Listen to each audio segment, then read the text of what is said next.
आगे बढ़ेंगे। अमरावती के रुकने पार्लियामेंट नवनीत राणा, उनके शौहर एमएलए रवि राणा ने बॉम्बे हाई कोर्ट से रुजू किया है। कल जिस तरह से उनके ऊपर कार्रवाई हुई और उसके बाद उन्हें जेल में डाल दिया गया, उसको लेकर उन्होंने रुजू किया है। राणा जोड़े ने इनके खिलाफ दायर मुकदमे को मुस्तरद करने के लिए अदालत में अर्जी दाखिल की है, जिस पर आज 2:30 बजे यानी अब से थोड़ी देर के बाद अदालत समाअत करेगा। ख्याल है कि राणा जोड़े ने वज़ीर-ए-आला उद्धव ठाकरे की रिहाइशगाह के बाहर हनुमान चालीसा पढ़ने का ऐलान किया था, जिस पर हंगामा बरपा हुआ था। उसके बाद से ये कार्रवाई की गई थी।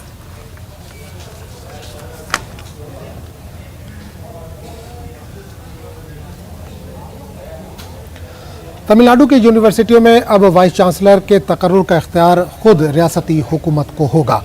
रियासती असेंबली में इस हवाले से पेश की गई बिल को मंजूर कर लिया गया है। सर्च कमेटी की सिफारिशात की बुनियाद पर रियासती हुकूमत की जानिब से करारदाद पेश की गई थी। बीजेपी ने करारदाद के खिलाफ बाइकआउट किया। ख्याल है कि तमिलनाडु में रियासती हुकूमत की इमदाद याफ्ता 13 यूनिवर्सिटियां हैं। वज़ीर-ए-आला एम.के. स्टालिन ने हुकूमत के मौक़िफ़ का दिफा किया। इन्होंने कहा कि गुजरात, आंध्र प्रदेश, कर्नाटक और तेलंगाना में वाइस चांसलरों की तकर्रुरी रियासती हुकूमतें सर्च कमेटी की सिफारिश की बुनियाद पर ही करती हैं।